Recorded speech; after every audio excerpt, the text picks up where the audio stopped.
I'm Lisa Royer. I was a sign language interpreter for 25 years. And in those 25 years, I thought about how beautiful the American Sign Language was and how could I explain it to someone who speaks English about the unique facets of American Sign Language. It's like culture and the language itself.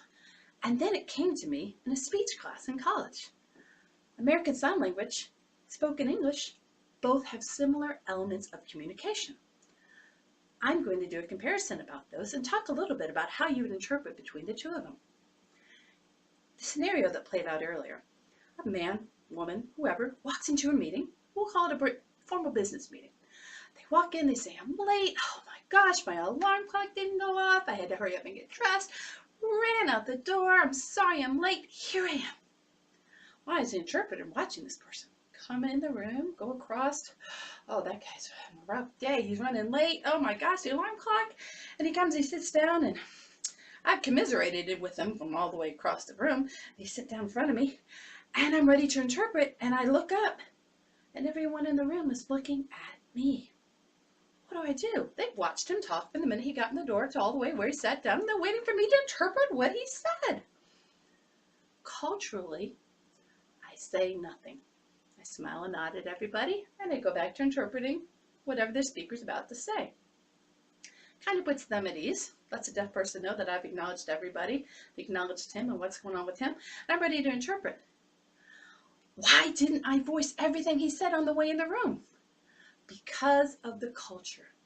And in deaf culture, if you're in a deaf room with all deaf people, and you walk in and you say, oh, I'm sorry, I'm late. Alarm clock didn't go off, da da da da. Everyone says, oh, wow, that sucks, poor you. Okay, come sit down. And they start the meeting. Perfectly acceptable. Hearing culture, spoken English culture, you wouldn't walk in and interrupt a meeting. You'd walk in, come sit down quietly, and wait, and hope nobody's noticed you, and start listening to the speaker.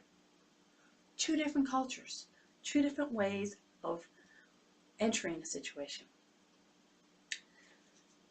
There's a woman named Anna Mindus. She wrote a book. It's called Reading Between the Signs, Intercultural Communication for Sign Language Interpreters. And she says cultural differences can be glaring enough to bring a meeting to a halt. That very well could have brought a meeting to a halt if I had voiced everything that person said till they got there and sat down. Or it can be so subtle that participants in a conversation do not even realize they're making erroneous judgments about each other. So if I had voiced everything that he said from the minute he walked through the door, came in and sat down, what kind of judgments are those hearing people making about him when it's perfectly acceptable in his culture? Food for thought there. The second part I want to talk about is the concept of abstract meanings. Now, in English, the word for supporting women's rights, the word for supporting politics in women's world, the word for equal pay for women, all of that focuses back to feminism. So if I say feminism, you've got some concept of feminism going on in your head. American Sign Language, how would I interpret feminism?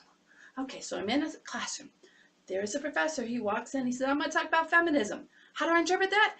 Feminism. That's what we're going to talk about. As an interpreter, I don't assign a definition to the word. I wait for the speaker to say what they're going to come up with. So that's how abstract meaning plays in with American Sign Language.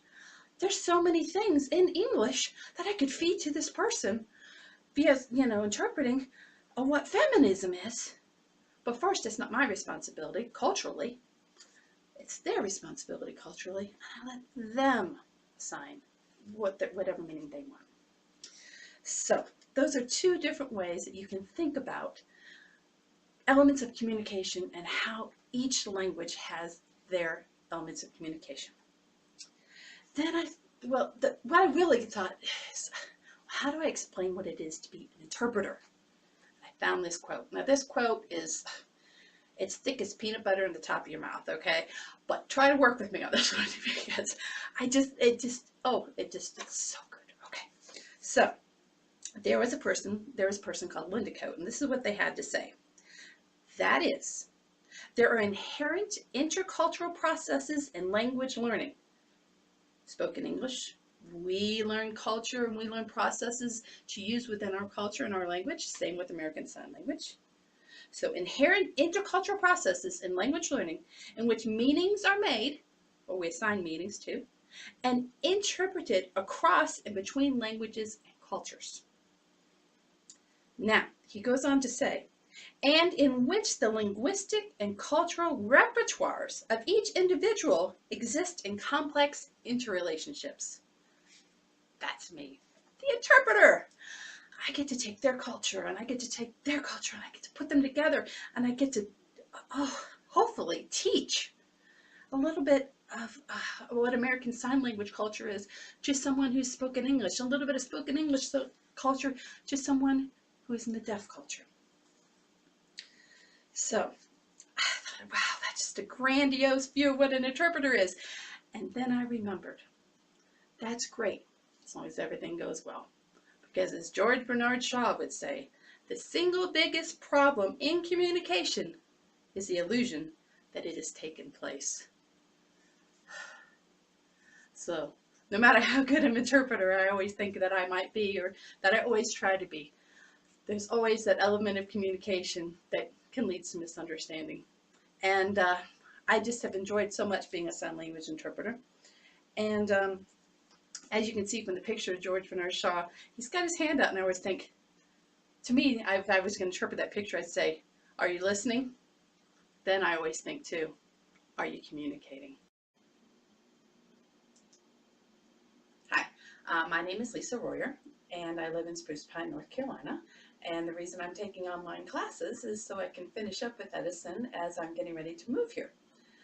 The reason I'm taking this speech class is that I loved speech class, and when I took it in high school a few years ago, and I also want to I feel that it will help me to improve communications with my friends and with my future students I hope to teach, as well as the faculty I hope to work with. I have lived many places. I started out in Ohio, lived 2 or 3 cities in Ohio. Then my family moved to Jacksonville, Florida, and I spent many years, or probably about 15 years there. And then I decided I wanted to move to Maryland because we had lived there at one brief time when I was in high school. So I moved back to Maryland and lived in Washington, D.C. And then I had a son there and decided to move down to Florida. I went to Fort Myers and I met my husband. I moved down to Fort Myers. I met him in North Carolina at my mom and dad's cabin. This is where we currently live, here where we met, very close to where we met. What I did before I started at Edison was I was a sign language interpreter. And I did that for about 25 years. I've interpreted in everything from pre-K, which is pre-kindergarten and the elementary setting, all the way up through college classes. And I realized as I was interpreting the college classes that I understood them pretty well after interpreting them for a while. So I felt I was smart enough to go back to college myself because I'd never entertained the thought when I was younger. I've interpreted in many different settings when I was a sign language interpreter. And what we have as a sign language interpreter is called a code of ethics. And the code of ethics basically says, I can't tell you where I interpreted. But I've interpreted some fascinating places. I've learned a lot of different things on how to do things and different people, and I've really enjoyed that career. The reason I'm not interpreting anymore is because I have injured my hands. So I needed to start a new career. And my future career will be teaching, and I'm very excited about teaching. I haven't decided who I'd like to teach as far as age level. I would love to teach sign language, but I don't know that I would be able to do that. My family lives here with me. My son is 8 years old, and we have lots of plans to explore the Blue Ridge Parkway, which is right outside of our door by about 5 miles. And we're going to go up and down it with picnic baskets, and my husband and I will travel it on our Harley. I hope to meet everyone soon online, and I hope that everyone enjoys the class as much as I plan on enjoying. Thanks.